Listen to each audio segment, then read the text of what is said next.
Sa Banwasang Pavia, Iloilo, armored van nagbaliskad sa Dalan samtang duha ka motorsiklo imbalbado sa separado nga aksidente. Yaring balita nga aton gintutukan.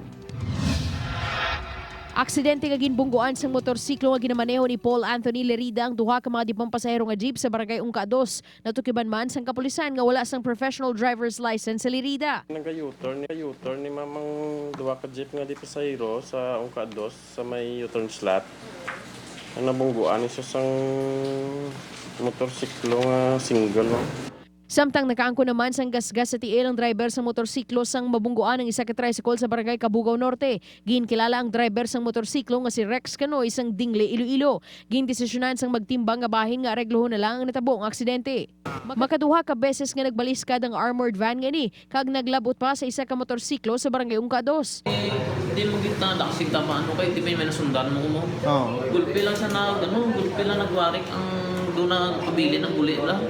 Nag-ostick ang ulo diyo. Anong balik siya? Pag-ostick pa wala akin balik gusto nga kay may kasunod? Oo. Pag-ostick ko na naman nakuprino ako na. Nag-ano na siya. Baliskad na. Nagmamon na.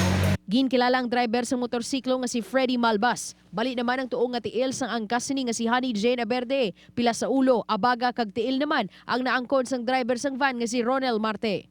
Upod kay Hans Desierto, Daryl Marie Sarmiento, One Western Visayas.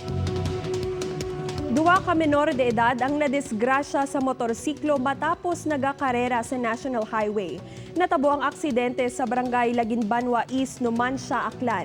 Ginkilala ang mga menor nga kanday alias JR, 14 anyos sang barangay Pusiw kag alias Jonel, 16 anyos sang barangay Albasan, Numancia.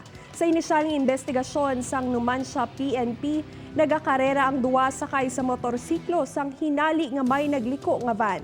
Gileyon nga nag-apply sang preno si alias Jonel nga gintunaan nga natumbang nga motorsiklo nga ginbungguan naman sang nagasunod nga si alias JR antes na dalasa ang nalikod nga bahin sang van.